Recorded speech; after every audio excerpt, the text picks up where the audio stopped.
ನಮಸ್ಕಾರ. ಸಂದೀಪ್ ಕುಮಾರ್ ಹಿರೇಮಠ್ 786 456 369 ನೋಟುಗಳು ಏನಾರ ಸಿಕ್ಕರೆ ನೀವೇ ಧನವಂತರು, ನೀವೇ ಸಿರಿವಂತರು, ನೀವೇ ಮುಂದಿನ ದಿನಗಳಲ್ಲಿ ದುಡ್ಡಿನ ವಿಚಾರದಲ್ಲಿ ಎಕ್ಸಲೆಂಟಾಗಿ ಆಗ್ತೀರಾ. ಹಣಕಾಸಿನ ಸಮಸ್ಯೆ, ಸಾಲಬಾಧೆ ಎಲ್ಲ ವಿಚಾರದಲ್ಲೂ ನಿಮಗೆ ಅನುಕೂಲಗಳು ಆಗ್ತಾ ಬರುತ್ತೆ.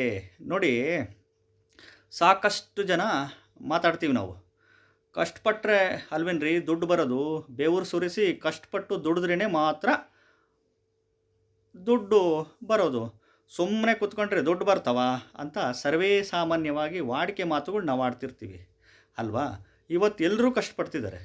ಬೆಳಿಗ್ಗೆಯಿಂದ ರಾತ್ರಿವರೆಗೂ ಪ್ರತಿಯೊಬ್ಬ ಮನುಷ್ಯನೂ ಕಷ್ಟಪಡ್ತಾನೆ. ಒಬ್ಬ ತರಕಾರಿ ವ್ಯಾಪಾರ ಮಾಡ್ತಾರೆ, ಒಬ್ಬರು ಹಣ್ಣಿನ ವ್ಯಾಪಾರ ಮಾಡ್ತಾರೆ, ಒಬ್ಬರು ಬಟ್ಟೆ ಅಂಗಡಿ, ಒಬ್ಬರು ಗಿಫ್ಟ್ ಅಂಗಡಿ, ಒಬ್ಬರು ಎಳ್ಳೀರು ಮಾರ್ತಾರೆ, ಇನ್ನೊಬ್ಬ ಲಾಯರು, ಇನ್ನೊಬ್ಬ ಡಾಕ್ಟ್ರು, ಇನ್ನೊಬ್ಬ ಪೊಲೀಸು, ಇನ್ನೊಬ್ಬ ಟೀಚರು, ಇನ್ನೊಬ್ಬ ಪೇಂಟ್ ಅಂಗಡಿ ಇಟ್ಕೊಂಡಿರ್ತಾನೆ, ಇನ್ನೊಬ್ಬ ಗುಜರಿ ವ್ಯಾಪಾರ ಮಾಡ್ತಿರ್ತಾನೆ,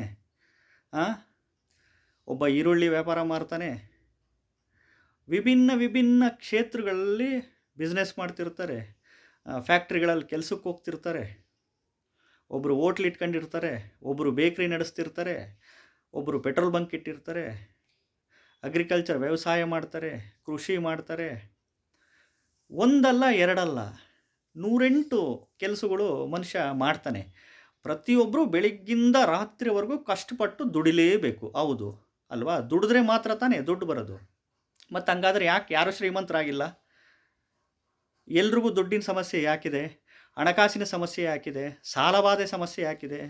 ಯಾಕೆ ದುಡ್ಡು ಇಸ್ಕೊಂಡಿರ್ತಾರೆ? ಯಾಕೆ ಬ್ಯಾಂಕ್ ಲೋನುಗಳು ಮಾಡ್ತಿರ್ತಾರೆ ಅಲ್ವಾ? ಮತ್ತು ಹಂಗಾದ್ರೆ ಎಲ್ಲರೂ ಕಷ್ಟಪಟ್ಟು ದುಡಿತಿದ್ದಾರಲ್ಲ, ಮತ್ತು ದುಡ್ಡಿನ ಸಮಸ್ಯೆ, ಹಣಕಾಸಿನ ಸಮಸ್ಯೆ ಯಾಕೆ ಬರ್ತಿದೆ?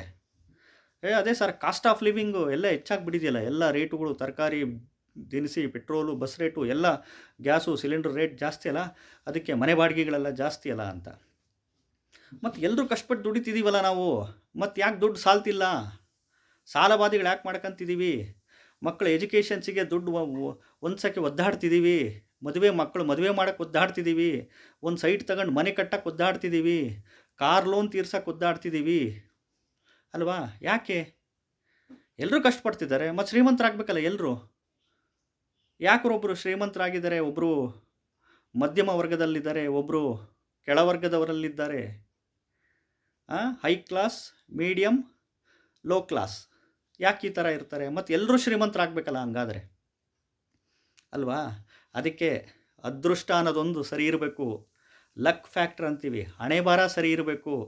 ದೇವ್ರ ಆಶೀರ್ವಾದ, ಭಗವಂತನ ಆಶೀರ್ವಾದ ಅನ್ನೋದೊಂದು ಇರಬೇಕು. ತಂದೆ ತಾಯಿ ಆಶೀರ್ವಾದ, ಸಪೋರ್ಟ್ ಅನ್ನೋದೊಂದು ಬೇಕು. ಅದಕ್ಕೆ ಈ 786 456 369 ನೋಟುಗಳೇನ ಸಿಕ್ಕರೆ ಅದರಿಂದ ಹಣ ಯಾವ ರೀತಿ ನಾವು ಧನ ಪ್ರಾಪ್ತಿ ಮಾಡ್ಕೊಬೇಕು, ಹಣ ಪ್ರಾಪ್ತಿ ಮಾಡಬೇಕು, ಫೈನಾನ್ಷಿಯಲಿ ಯಾವ ರೀತಿ ಬೂಸ್ಟಪ್ ಮಾಡ್ಕೊಬೇಕು ಅನ್ನೋದು ರಿಲೇಟೆಡ್ಸ್ ಹೇಳ್ತೀನಿ. ಯಾರಿಗೆ ಸಿಕ್ಕಿರುತ್ತೋ ಅವರು ಫೋನ್ ಮಾಡಿ. ನಮಸ್ಕಾರ.